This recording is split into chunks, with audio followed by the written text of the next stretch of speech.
My dear students, today let's solve all the questions asked in the revision test that we conducted 3 days back for CA Foundation. The subject is Principles and Practice of Accounting. The first question, true or false? The statement is given. If you have question paper, please go through it. The first question is, reissue of forfeited shares is allotment of shares but not sales. Reissue of forfeited shares is allotment shares but not sales. அப்படினா என்ன? forfeited shares மறுபடியும் reissue பண்ணா அது allotment-ஆ இல்ல சேலா அப்படினு சொல்லி கேக்குறாங்க. நம்ம படிச்சிருக்கோம். forfeited அப்படிங்கிறது எதனால forfeit பண்றோம்? For non payment of first due or second due or allotment due by the shareholders. இப்போ அவங்க அதை தராதனால நம்ம என்ன பண்றோம்? அதை சீஸ் பண்றோம். சீஸ் பண்ணிட்டோம் அப்படின்னா அந்த அமௌண்ட் யாருக்கு சொந்தம்? கம்பெனிக்கு சொந்தம். அப்ப நீங்க நல்லா கவனிக்கணும், அது என்ன ட்ரூவா ஃபால்ஸா? அலாட்மெண்ட் அப்படிங்கிறது ஃபர்ஸ்ட் ஒரு தடவை அலாட் பண்றது தான் அலாட்மெண்ட்.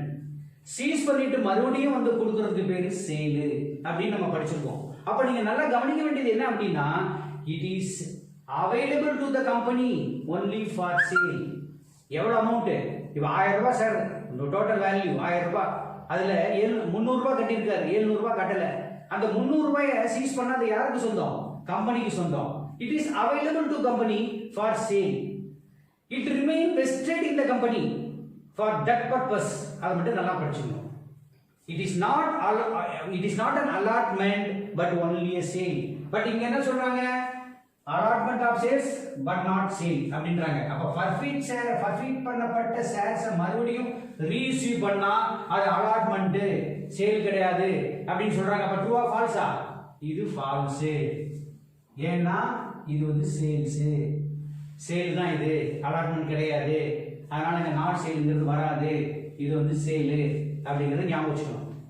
செகண்ட் क्वेश्चन பாருங்க. Interest coverage ratio indicates the firm's ability to pay off current interest and installments. நல்லா பார்த்துக்கணும். இப்ப இன்ட்ரெஸ்ட் கவரேஜ் ரேஷியோ அப்படின்னு ஒரு ரேஷியோ இருக்கு. அதுக்கு ஃபார்முலா என்னன்னு தெரியுமா உங்களுக்கு? அதுக்கு ஃபார்முலா என்ன அப்படின்னா EBIT divided by interest அப்படின்னு படிச்சிருப்பீங்க. earning before interest and taxation divided by interest அப்படின்னு படிச்சிருப்பீங்க. அப்பனா என்ன அர்த்தம்? இந்த இடத்துல இன்ஸ்டால்மென்ட் வராது. பட் இவங்க என்ன சொல்றாங்க?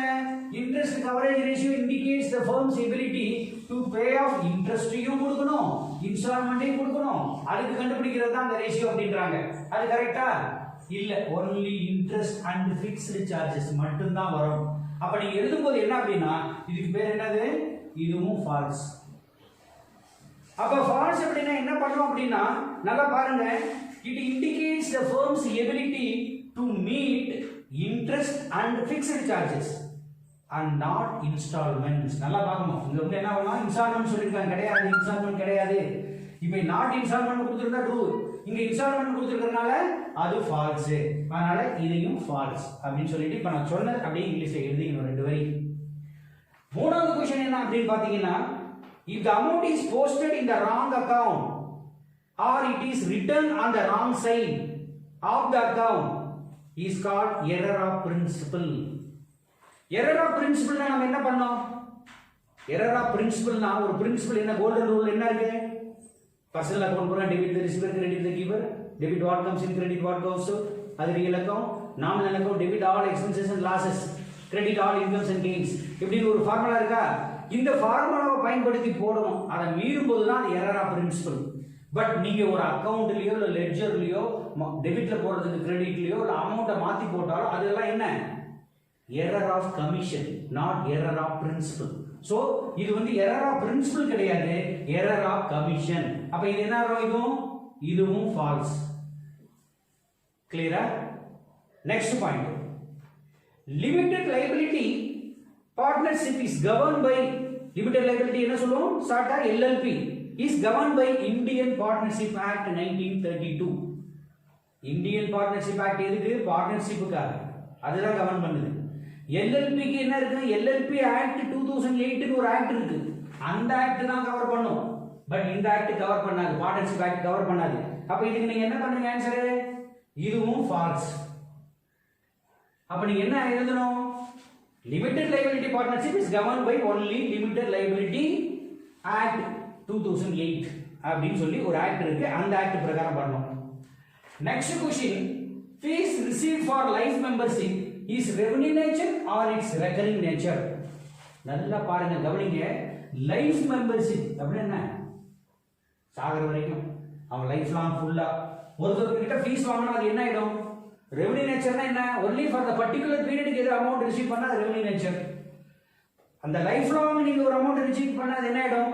அது கேபிட்டல் நேச்சர். இது கிடையாது, ரெவென்யூ நேச்சர் கிடையாது. அப்ப இது வந்து கேபிட்டல் நேச்சர். அப்ப இது என்ன ஆயிடும்? இதுவும் ஃபால்ஸ் அப்படின்னு சொல்லி நல்லா ஞாபகம் வச்சுங்க, இதுவும் ஃபால்ஸ். சரி, next, if the debt creditor commission is paid to the consignee, the loss of bad debts used to be borne by consignor. consignee, consignment அது தனியா கிளாஸ்ல பார்த்தோம். நீங்க அடுத்த வீடியோ கிளாसेस இருக்கு, அதுக்குன்னு கன்சைன்மென்ட்க்கு அத கொஞ்சம் பாருங்க. கன்சைன்மென்ட் அப்படினா கன்சைன்னா டு சென்ட், கன்சைன்மென்ட்னா it is a process by which one person sends goods to be sold by another person, for which he is entitled to get commission only. அவன் என்ன? he is acting as an agent. consignee has to act as an agent of the consignor. இப்போ அவங்களுக்கு வந்து மூணு commission தருவோம். ஒன்னு ordinary commission, இன்னொன்னு வந்து ஓவர் ரைடிங் கமிஷன், இன்னொன்னு del credere commission. Ordinary commission என்ன? சேல் பண்ணி கொடுத்தா ஒரு கமிஷன், அது மினிமம் அமௌண்ட் இருக்கும். ஓவர் ரைடிங் கமிஷன் என்ன? இன்வாய்ஸ் வேல்யூ விட அதிகமா அவன் திறமையை பயன்படுத்தி எவ்வளவு விற்கிறானோ அது மேக்ஸிமம் அமௌண்ட் பர்சன்டேஜ் இருக்கும். 40%, 30% கொடுப்பான். இல்ல புதுசா ஒரு ப்ராடக்ட் லான்ச் பண்ணா அது கொடுப்பான். சரி, இன்னொரு என்னன்னு சொல்றது, டெட் கிரெடிட்டர் கமிஷன் என்னன்னா, இப்ப கன்சைனி அவன் சைடுல இருந்து கூட்ஸ் சேல் பண்ணிட்டானா அதுல பேட் டெப்ஸ் வந்துச்சுன்னா அந்த பேட் டெப்ஸ் அவனே பேர் பண்ணிக்கிறதா இருந்தா ஒரு கமிஷன் கொடுப்பாரு கன்சைனர். அந்த கமிஷனுக்கு பேரு டெட் கிரெடிட்டர் கமிஷன். அப்ப என்ன ஆயிடும்? அப்ப bad debts to be borne by யாரு? Bad debt borne by consignee, not consignor. அப்ப இது என்னது? ஃபால்ஸ். கிளியர்?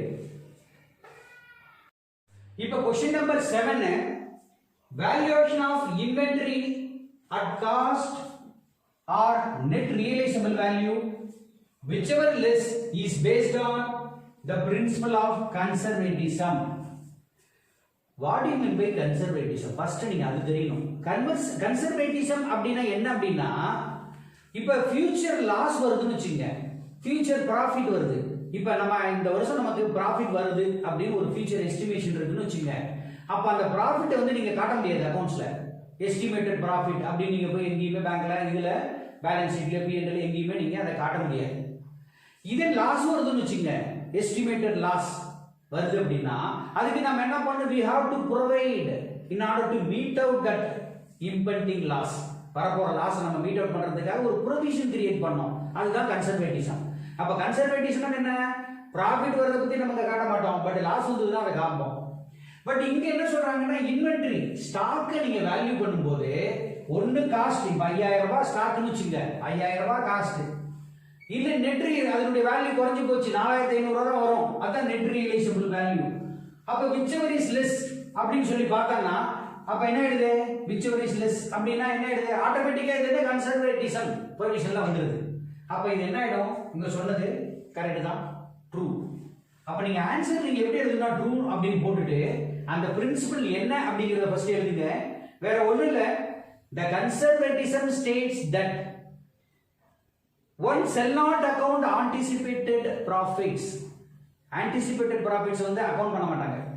ஆனா லாஸ், anticipated loss இருந்ததுன்னா they have to provide. but in this case, if the inventory is calculated and is valued at either cost or net realizable value, whichever is less, is based on the principle of conservatism. அந்த மீனிங்லயே வந்துருது. அப்ப என்ன இது? இது வந்து answer true. சரி, next. fixed turnover ratio indicates the firm's ability of generating sales per rupee of long term investment. அச்சா, நம்ம ரேஷியோஸ்லாம் படிக்கும்போது நல்லா கரெக்ட்டா படிச்சிருப்பீங்க. கேபிட்டல் டர்னோவர் ரேஷியோ அப்படின்னு ஒன்று படிச்சீங்க. கேபிட்டல் டர்னோவர் ரேஷியோ தான் it indicates the firm's ability of generating sales per rupee of long term investment. Long term investment எவ்வளவு பண்றோம், ஒவ்வொரு ரூபாயும் எவ்வளவு சேல்ஸ் இன்க்ரீஸ் பண்ணுது அப்படின்னு காட்டுறது வந்து என்னன்னா அது பேர் capital turnover ratio. But fixed turnover ratio அப்படின்னா என்னன்னா it indicates the efficiency with which the firm uses its fixed assets. இந்த fixed assets எவ்வளவு லாபகரமா யூஸ் பண்ணிக்கிறது அப்படின்னு தெரிவிக்கிறது தான் fixed asset turnover ratio. அப்ப இது என்ன சொல்லலாங்க, இது இந்த மீனிங் எதுக்கு வரணும், firm's ability, இது ஆக்சுவலா கேபிட்டல் டர்னோவர் ரேஷியோக்கு தான் வரணும், கேபிட்டல் டர்னோவர் ரேஷியோ. அப்ப இது வந்து capital turnover fixed assets turnover ratio இதுக்கு கிடையாது. அப்ப என்ன ஆயிடுது, இதுக்கு பேரு ஃபால்ஸ். அதை நான் சொன்ன பாயிண்ட்ஸ் அப்படியே நீ எழுதணும், புரியுதுன்னு சொன்னேன். நெக்ஸ்ட் क्वेश्चन வந்து பாத்தீங்கன்னா, in account current reting interest is stated as negative interest. நல்லா ஞாபகம் வச்சுங்க, 31st அக்டோபர் அக்கவுண்ட் கரண்ட் நீங்க மெயின்டைன் பண்றீங்க. ஆனா சில பர்ச்சேஸ் சேல்ஸோ அது டியூ டேட் எங்க வருதுன்னா 31st அக்டோபர் இல்லாம நவம்பர் 20th வருது. அப்ப நீங்க ப்ரிப்பேர் பண்றது எப்ப ப்ரிப்பேர் பண்ணுவீங்க, அக்டோபருக்கு தான், அக்டோபர் 31st அக்டோபருக்கு பண்ணணும். அப்ப நீங்க என்ன பண்ணணும் அப்படின்னா, இத ரெட்டிங்ல இந்த அப்ரோப்ரியேட் காலத்துல அக்கவுண்ட் கரண்ட்ல நீங்க அதை காட்டணும், ரெட்டிங்ல காட்டணும். ரெட்டிங்ல காட்டுறதுக்கு பேரு தான், அதுக்கு பேரு நெகட்டிவ் இன்ட்ரெஸ்ட். அப்ப என்ன ஆயிடுது, இட் இஸ் ட்ரூ. புரியுதா, நீங்க அக்கவுண்ட் கரண்ட் போடும்போது உங்களுக்கு நல்லா தெரிஞ்சிருக்கும். அப்ப நீங்க ஆன்சர் எப்படி எழுதணும் அப்படின்னு சொன்னா, in case of a due date of a bill falls after the date of closing the account, then no interest is allowed for that. அது இன்ட்ரெஸ்ட் கிடையாது, ஏன்னா டேட் நம்ம க்ளோஸ் முடிச்சிரோம். அப்ப interest from the date of closing, அதாவது 31st அக்டோபர்ல இருந்து 20th November வரைக்கும் இருக்கிறது என்ன பண்ணுவோம், it should be written in reading in the appropriate side of account current. அப்ப reading interest is treated as negative interest அப்படின்னு சொல்லி ரீசன் எழுதணும். இப்ப நான் சொன்னதை அப்படியே நீங்க திருப்பி போட்டு கேட்கலாம். Next, there are two types of account current. Two types of account current இருக்கு, three types of account current இருக்கு. first index rate, அச்சா இன்ட்ரெஸ்ட் ரேட் ஒரு மெத்தட் ஒன்னு இருக்கு, இன்னொன்னு பேலன்ஸ் ஆஃப் ப்ராடக்ட் மெத்தட் இருக்கு, இன்னொன்னு ப்ராடக்ட் மெத்தட் இருக்கு. அப்ப மூணு மெத்தட் இருக்கு. அப்ப இது என்ன, இது ஃபால்ஸ். அப்ப என்னென்ன method, with the help of interest table அது ஒரு method, by means of product method, அப்புறம் இன்னொரு method by means of product of balances method. அப்ப மூணு மெத்தட் இருக்கு, அதனால ரெண்டு மெத்தட் கிடையாது, இது ஃபால்ஸ். நாலாவது, salary paid in advance is not an expense. salary paid in advance என்ன, prepaid salary. prepaid salary நம்ம பேலன்ஸ் ஷீட்ல எங்க போடுறோம், அசெட் சைடுல போடுறோம். it is an asset. அப்ப இது என்ன எழுது ஆக்சுவலா, because it is neither reduces assets nor increases liabilities. புரியுதா, அப்ப ட்ரூ தானே இது. அப்ப salary நல்லா கவனிச்சிருங்க, இது வந்து neither reduces asset reduce பண்ணல, அதே மாதிரி liability increase பண்ணல. it is not an expense. Correct தான், இது எக்ஸ்பென்ஸா, எக்ஸ்பென்சஸ் இருந்தா ப்ராஃபிட் லாஸ் அக்கவுண்ட்ல டெபிட் சைடுல போடுவோம். இது எக்ஸ்பென்சஸ் இல்ல, அதனால தான் நம்ம என்ன பண்றோம், எக்ஸ்பென்சஸ்ல இருந்து லெஸ் அப்படினு போட்டு கழிச்சு போடுறோம். ப்ரீபெய்ட் salary அல்லது salary paid in advance அப்படினு கழிச்சிட்டு போடுறோம். ஏன்னா P&L ல காட்ட மாட்டோம், ஏன்னா it is not an expenses. But அப்படி இது என்ன, it is an asset. அப்ப என்ன, it will be shown as prepaid salary in balance sheet asset side ல போடுவோம். புரியுதா, அப்ப இது வந்து என்ன ஆயிடுது, கரெக்ட் தான், இது ட்ரூ. கிளியரா. Last question, the goods worth rupees 1500 taken by the proprietor for personal use should be credited to capital account. அப்ப any amount, any drawings by the proprietor அப்படினா it should be treated as a drawings account. If it is cash அப்படினா drawings account attached to cash. If we withdraw from the bank, that means drawings account attached to bank. If we withdraw goods, here goods are withdrawn, அப்ப என்ன வரும், பர்ச்சேஸ்ல குறையும். அப்ப எதை credit பண்ணுவோம், drawings debit பண்ணுவோம், purchase credit பண்ணுவோம். அப்ப கேபிட்டல் அக்கவுண்ட்ங்கிறது தப்பு, இது தப்பு ஆக்சுவலா. அப்ப என்ன பண்ணும், எதை கிரெடிட் பண்ணோம், பர்ச்சேஸ் அக்கவுண்ட் கிரெடிட் பண்ணோம். அப்ப இது என்ன வரும், ஃபால்ஸ். கிளியர். அடுத்த question, differentiate between provision and contingent liability. provision and contingent liability க்கு என்ன டிஃபரன்ஸ் அப்படினு சொல்லி கேக்குறாங்க. provision அப்படினா நான் ஏற்கனவே என்ன சொல்லிருக்கேன், கொஞ்ச நேரத்துக்கு முன்ன கூட பார்த்தோம். it is a present liability of a uncertain amount. uncertain amount, ஆனா இது என்னன்னா liability, present liability. Suppose loss வரதா இருந்தா நம்ம என்ன பண்ணுவோம், provision கிரியேட் பண்ணுவோம். நம்ம இந்த கான்செப்ட்ல பார்த்தோம் இல்ல கொஞ்ச நேரத்துக்கு முன்ன, அதுதான். அப்ப present liability of uncertain amount can be measured by a substantial degree of estimation. போன வருஷம் இவ்வளவு வருஷம் பேட் டெப்ஸ் வந்திருக்கு, அதுக்கு முதல் வருஷம் இவ்வளவு பேட் டெப்ஸ் வந்திருக்கு, அப்ப இந்த வருஷம் இவ்வளவு பேட் டெப்ஸ் வரும். அப்ப அதுக்கு நம்ம ப்ரொவிஷன் கிரியேட் பண்ணோம். டெப்ரிசியேஷன் இத்தனை % டெப்ரிசியேஷன் நம்ம we have to provide depreciation. Taxation போன வருஷம் இவ்வளவு டாக்ஸ் கட்டியிருக்கோம், இந்த வருஷம் டாக்ஸ் கட்டணும். அது அப்ப நீங்க பார்க்கணும், இது வந்து எஸ்டிமேஷனை பேஸ் பண்ணி பிரசன்ட் லைபிலிட்டி காட்டணும். Present liability of uncertain amount, அது எவ்வளவுன்னு தெரியல, பட் அதுக்கு உண்டான ப்ரொவிஷன். அதனால தான் நம்ம சில நேரங்கள் ப்ரொவிஷன் பாருங்க பேட் டெப்ஸ்க்கு 5% 10% பர்சன்டேஜ்ல சொல்லிடுவோம், எவ்வளவு சர்டி டேட் பேட்ஸ் அந்த மாதிரி. அப்ப இந்த பாயிண்ட் அப்படியே ஞாபகம் வச்சுங்க. Present liability of uncertain amount based on the degree of estimation. Okay, but இது என்ன கண்டிஜென்ட் என்ன தெரியுங்களா? இப்ப சொல்றாங்களே இது நடந்தால் இது நடக்கும், இந்த குதிரை பந்தயத்துல அந்த குதிரை ஜெயிச்சா நான் இழப்பேன் அப்படின்னு சொல்றது தான் கண்டிஜென்ட். அப்படின்னா it may happen or may not happen அப்படிங்கிறது தான். இப்ப the possible obligation may or may not crystallize நாலும் சரி happen நாலும் சரி, depending from the occurrence of non-occurrence of one or more uncertain events அப்படிங்கிறது. இது வந்து பார்க்கணும், இதுல வந்து occurrence or non-occurrence இந்த ரெண்டு பாயிண்டையும் ஞாபகம் வச்சுங்க. இந்த இது ஏதாவது ஒரு பர்டிகுலர் ஈவெண்ட் நடந்தா இல்ல நடக்காம இருந்தா அதுக்கு உண்டான பாசிபிள் ஆப்ளிகேஷனை தான் நம்ம கண்டிஜென்ட் லைபிலிட்டி அப்படின்னு சொல்றது. சரி, ரெண்டாவது point, a provision meets recognition criteria. இத வந்து நம்ம அங்கீகரிக்கிறோம், பட் இதுல அப்படி கிடையாது, it fails to meet the same. ரெண்டாவது point. Third point, the provision is recognized when an enterprise has a present obligation arising from past events and outflow of resource embodying economic benefits is probable. Economic benefits is probable. இதெல்லாம் ஞாபகம் வச்சுக்கிட்ட.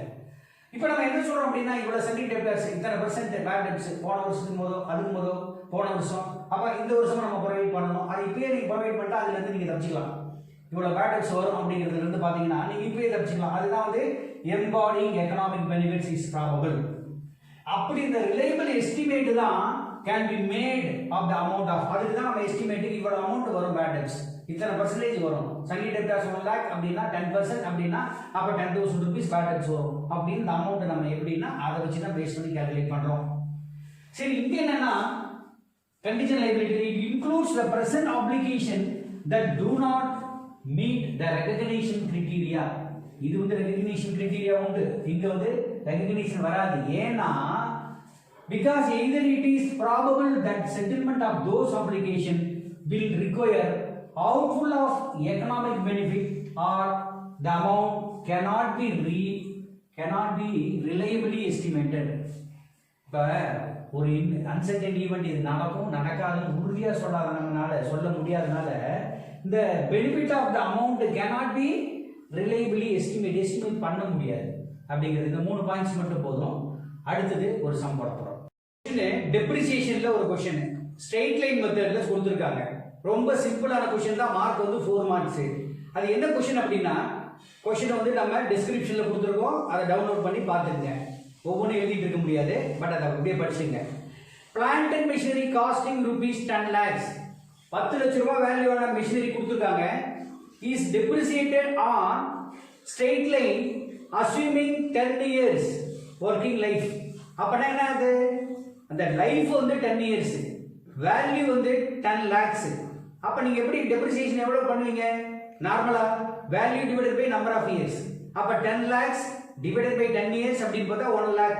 அப்ப ஒரு வருஷத்துக்கு 1 லட்சம் ரூபாய் நம்ம provide பண்ணணும் அப்படின்னு உடனே ஞாபகம் வச்சுக்கணும். அப்பவும் கூட பாருங்க ரெசிடுவல் வேல்யூ கொடுத்துருக்கானான்னு பார்க்கணும், இங்க கொடுக்கல. அண்ட் ரெசிடுவல் வேல்யூ 0 அப்படின்னு சொல்லிட்டாங்க.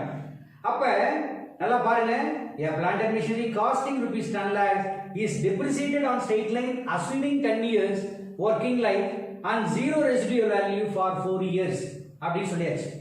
அப்ப 4 வருஷத்துக்கு அதே டெப்ரிசியேஷன் போட்டுக்கலாம், 1 lakh போட்டுக்கலாம். at the end of the 4th year 4 வருஷம் டெப்ரிசியேஷன் முடிச்சிட்டு 4வது வருஷம் the machinery was revalued upward by 40,000. அப்ப 40,000 ரூபாய் அதிகமா வேல்யூ பண்றாங்க. அப்ப 4 வருஷம் 4 லட்சம் ரூபாய் போச்சுன்னா அப்ப டெப்ரிசியேட்டட் வேல்யூ போனதுக்கு அப்புறம் மீதி எவ்வளவு இருக்கும்? 6 lakhs இருக்கும். அப்ப 6 lakhsல அது ரீவேல்யூ பண்றான், ரீவேல்யூட் upward rupees 40,000. அப்ப 6 lakhs 40,000 வருது. பண்ணிட்டு என்ன சொல்றாங்கன்னா இப்ப அந்த பீரியட்ல இருந்து 4வது வருஷத்துல இருந்து இன்னும் 10 வருஷத்துக்கு வரும், சாரி 8 வருஷத்துக்கு வரும் அப்படின்னு சொல்றாங்க. The remaining useful life was reassessed at 8 years. அப்படின்னா calculate depreciation for 5th year onwards. 5வது வருஷத்துக்கு அப்புறம் என்ன ஸ்டேட்ல என்ன தெரியும், ஒரு வருஷம் வர டெப்ரிசியேஷன்னா எல்லா வருஷமும் வரும். அப்ப நீங்க எப்படி போடுவீங்க? ஃபர்ஸ்ட் பாருங்க, டெப்ரிசியேஷன் கண்டுபிடிக்கணும். உங்களுக்கு வேல்யூ ஆஃப் மெஷினரி கொடுத்துருக்காங்க. வேல்யூ ஆஃப் மெஷினரி எவ்வளோ? 10 lakhs கொடுத்துருக்காங்க. லைஃப் பாத்தீங்கன்னா 10 years அப்படின்னு வருது. 10 years. அப்ப டெப்ரிசியேஷன் எவ்வளவு வரும்? Depreciation is equal to 10 lakhs divided by 10. அப்ப என்ன இது? rupees 1 lakh வருது. இப்ப 4 வருஷம் டெப்ரிசியேஷன் நம்ம அலோவ் பண்ணிரோம். 4 வருஷம் டெப்ரிசியேஷன் தான் என்ன ஆயிடும்? அப்ப for 4 year depreciation. அப்ப 1 lakh into 4 பாத்தீங்கன்னா 4 lakhs rupees depreciation வந்துருது. அப்ப 4th year endingல எவ்வளவு வேல்யூ இருக்கும்? rupees. அப்ப 10 lakhsல 4 year போச்சுனா, I mean 4 lakhs போச்சுனா rupees 6 lakhs இருக்கும். இந்த சமயத்துல at the end of the 4th year it is revalued எவ்வளவு? எக்ஸ்ட்ரா அடிஷனலா ஒரு 40,000 rupees அப்படின்றாங்க. அப்ப 4th year endல எவ்வளவு இருக்கும் வேல்யூ ஆஃப் மெஷினரி? 6,40,000 இருக்கும். புரியுதுங்களா? இந்த மிஷினரியே இப்ப எத்தனை வருஷத்துக்கு வரும் ரீஅசஸ் பண்ணும்போது? லைஃப் வந்து இப்ப என்ன சொல்றான்? 8 years வரும் அப்படின்றான். அப்ப 5th yearல இருந்து எவ்வளவு டெப்ரிசியேஷன் போடுவீங்க? அப்ப depreciation equal to 6,40,000 divided by 8, that is 80,000. அப்ப 5th year 80,000, 6th year 80,000, அப்படியே ஒரு 8 வருஷத்துக்கு நீங்க 80,000 போனீங்கன்னா nil ஆயிடும்.